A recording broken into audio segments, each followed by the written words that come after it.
There is Flip Dog will want it. One question I did have, do we have a time limit? Just so I know to constrain, or are we good to talk till we're done? Oh God, you want to look the other way around. These guys will keep you up all night. I'm a night owl, so that's fine. The timing worked out good, actually. My day wraps up at 8 p.m. with 6 time each day, and this is exactly the time it is, so the timing couldn't work out better. Yeah, create your own time limits with these guys. Oh, fair enough, fair enough. Yeah, at some point I kick them out of my room. I sometimes wake up and there's still people in my room from the night before. So oh, I hear what you're saying. You could turn it to literally an all-night chat. Literally, yes. For sure. Yeah. So in about a minute, let's see. Yep. Oh no, they'll be fine. All right. Okay, Mike, let me get you permission. Let me remind a couple of people. Okay, Mike, now this is weird. I see your message, but I don't see your name on KL. There you are. I got you. Okay. You should. Okay, you got it, Flip Dog. All right, then. Let's start. Let me start recording. People will come in late. Hi. So this is, I don't know the date. It is April 21st. This is Tuesday, 6 p.m. This is the IDP regular call. And tonight we have Marcel. How do you say your last name? Beset. Beset. Okay, I was going to say that, but I didn't want to presume. No, technically, it's family and given name. I'm not trying to be family and given name. Like that, for sure. And you know, that's kind of interesting because that is the way we do it in England. Actually, we would say your given name and your family name. That's how it's done. And I guess actually in French it is too, right? Because you would have nom and nom de famille. My last name is French. My mom was the youngest of 10 children, and she was the only one that didn't get taught French because my grandmother was trying to make us, I guess, more Canadian. Somehow. Oh, okay. Even though I sound very French, I speak. Oh, okay. Yes, enough to get into trouble. Yeah, almost. Yes.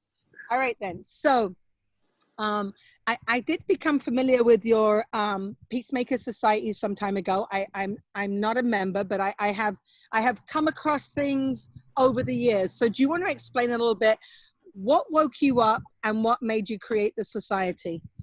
Great question. First of all, it's an honor to meet you. Prior to the show, I had a chance to check you out, and I didn't know for sure what your show and you were about, but once I saw you speak, I actually got nervous about coming on your show because I'm like, wow, this lady knows her stuff. And what I do as well, I'm honored to meet anyone that stands up to for their own rights, gets challenged.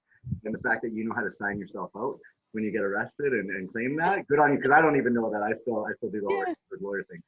Tell them about them and I fire them. But thank you. Story short, to get back to your question and that you're asking. In Winnipeg, I moved to Winnipeg when I was about 14 from Saskatchewan. Saskatchewan's kind of your typical small community, pretty friendly, not too crazy. Winnipeg, very multicultural, a lot of craziness, a lot of gangs. Center of Winnipeg, all the drugs come through here. Winnipeg police are pretty crooked, not all of them, but a chunk of them.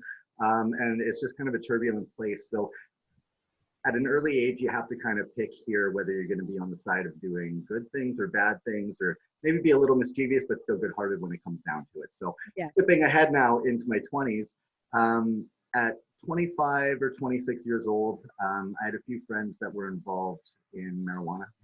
It's legal now, so now it's no big deal. Yeah, I know. Back then it was still kind of a dicey marijuana, I know. Yeah, so they were homeless at the time, so I gave them somewhere to stay because I had an extra bedroom. And over a few months, I got to kind of know the weed community a little bit. And at that time, they were doing Operation Clean Sweep in Winnipeg, where they would walk up to random blocks downtown. Everyone on the block, indigenous, normal, gang-related, not gang-related, made no difference. And they'd throw them all up against the wall, search them, no warrant, no probable cause in most cases, people just standing there. So over a few years of being around that community, because I smoked pot, I got to just see a lot of rights abuses. And then through being a part of that community at 29, I got raided for weed. Someone had said I was selling. I wasn't, but I was using a lot of it, but I qualified medically. So I was covered in that, but I had guns put to my head. Going into that court case, I didn't know how they were going to take it. So I was looking at up to 3 years in prison, just for smoking pot in my own house. And the whole thing was pretty traumatic. So all of that going on, someone told me you could fire the government and be legal for weed. It made no sense to me. I watched a guy named Robert Menard. A lot of people may know the name. I didn't understand everything he said, but when he explained that governments right now are a corporation, not a government, that stuck with me. And then beyond that, just for my professional background. Lost him. Oh, there you are. I'm back. Sorry, I don't know what happened there. It just kind of. Okay.